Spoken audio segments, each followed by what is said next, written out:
सबसे पहले संजय जी, आपको ये जिस तरीके से बीबीसी के यहाँ अभी भी सर्वे चल रहा है, 36 घंटे से ज्यादा का वक्त हो गया है, आपको क्या लगता है, क्या ये कुछ आवश्यकता से ज्यादा कार्रवाई हो रही है? कुछ इतना बड़ा घोटाला है कि दरअसल इनकम टैक्स विभाग को इतना ज्यादा वक्त लग रहा है, या इसके पीछे कुछ और गुंताड़ आप देखते हैं?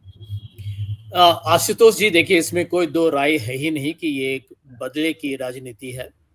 और यहाँ पर बीबीसी डॉक्यूमेंट्री जिसने देखा है वो जानते हैं कि उसमें काफी विस्फोटक एक तरीके से खुलासा भी है।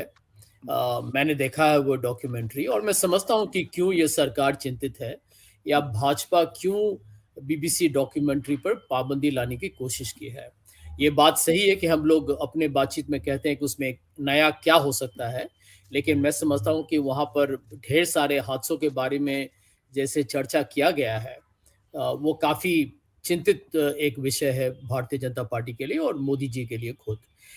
यहाँ पर जो भी आप देख रहे हैं, ये तो जो जैसे हम अंग्रेजी में कहते हैं कि ये एक typical standard operating procedure SOP है बीजेपी का, कि जहां पर उनको लगे कि कोई उनको चुनौती देता है या मुकाबला करे सच्चाई के साथ, तो वो घबरा जाते हैं।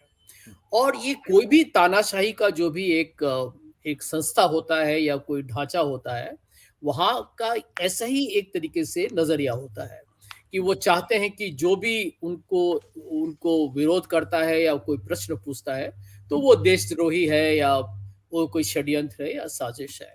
तो देखिए, इस पर हमको लगता है कि दो राय हो ही नहीं सकता। अब आप ये बात जरूर है कि यदि आप जिस तरीके के हमारे जो कमर्शियल लॉज हैं आशुतोष जी, आज भारत में कोई छोटा कंपनी या बड़ा कंपनी किसी न किसी चीज का उल्लंघन करता ही है, और ऐसे उल्लंघन करता है जहां पर कहीं ना कहीं लोग गिरफ्तार भी हो सकते हैं। इसीलिए ढेर सारे बिजनेसेस या मीडिया कंपनीज, सब लोग को इस बात का डर होता है कि यदि आपके पीछे कोई लग गया तो आपको कानूनी तरीके से आपको जेल में रख देगा। हो सकता है कि वो हल्का ही कोई एक उल्लंघन किया होगा आपने। मान लीजिए कि बड़ी कंपनी को पीएफ आपने किसी एक एम्प्लॉय का नहीं डाला, उसमें board of directors can go to jail.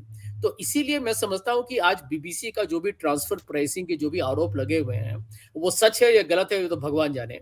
लेकिन यदि होगा भी तो इंटेंशनल मैं नहीं समझता हूं कि जानबूझ के कोई घोटाले करने की कोशिश करेगा।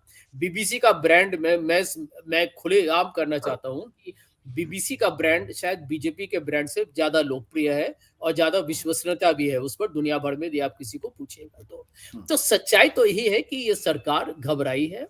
ये सरकार किसी पर भी हमला कर सकती है। आज सत्य हिंदी आपका ये प्रोग्राम देखने के बाद कोई एक वीडियो भेज दे अभी भाजपा को लगे कि अरे इसमें तो 4-5 लोग बैठ के मोदी जी का बहुत तिरस्कार कर रहे थे, हो गया आप पर भी इनकम टैक्स का रेट आ जाएगा। ये तो हम जानते हैं। देखिए, सच्चाई का सामना करना बहुत जरूरी है। और अभी हमको लगता है भाजपा में चिंता इसीलिए बढ़ा हुआ है क्योंकि ये सिर्फ बीबीसी डॉक्यूमेंट्री जो है उसमें निशाना कहां पर है?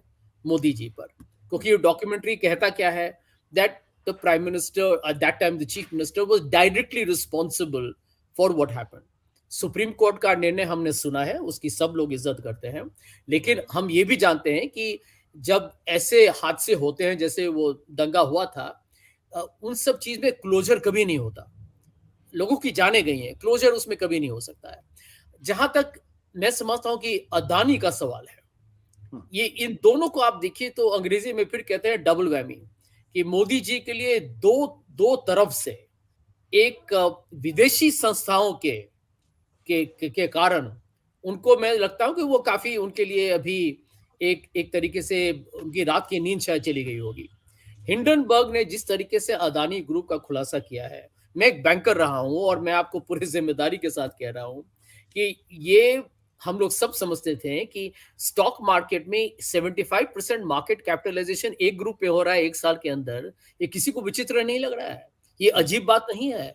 दूसरी बात, 3 साल के अंदर जिनका नेटवर्थ 154 बिलियन डॉलर्स तक चला जाए, आपका पूरा टोटल रेवेन्यू है 25 बिलियन अदानी ग्रुप का, अमेजॉन का है 550 बिलियन, और आपको जेफ बेजोस से ज्यादा आपका नेटवर्थ हो गया। देखिए, ये सब बिल्कुल हंसने वाली बात है, लेकिन भारत में सब लोग चुप बैठे हुए हैं क्योंकि अदानी जी मोदी जी के मित्र हैं, तो सब जानते हैं किसके प्लेन में मोदी जी गए थे प्रधानमंत्री का शपथ ग्रहण के लिए।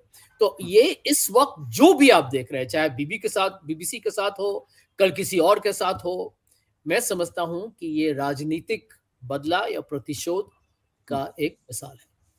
बट संजय जी, आप बीबीसी को क्लीन चिट देते हुए दिख रहे हैं और अडानी के मामले में आपको लगता है कि प्राइमा फेसाई वहां पे गड़बड़ी हुई है, जबकि दोनों के मामलों में अभी तक कोई अंतिम निष्कर्ष नहीं पहुंचा है।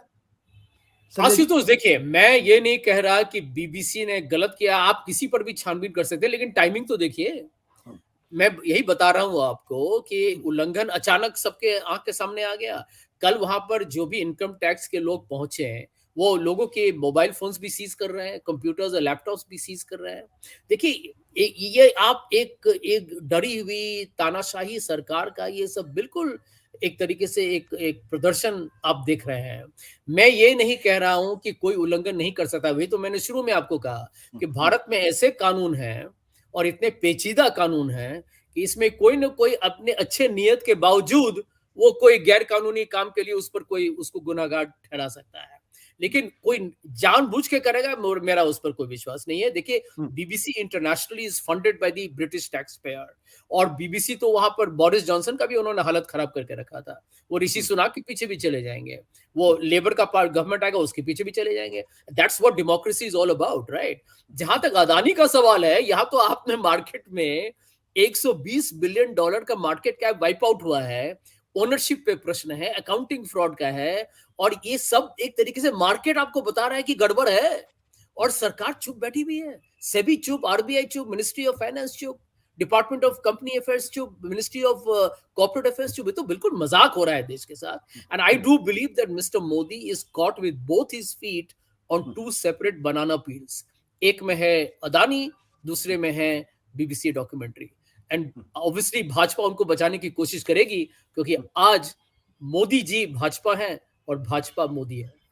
सत्य हिंदी का ऐप डाउनलोड करें गूगल प्ले स्टोर पर।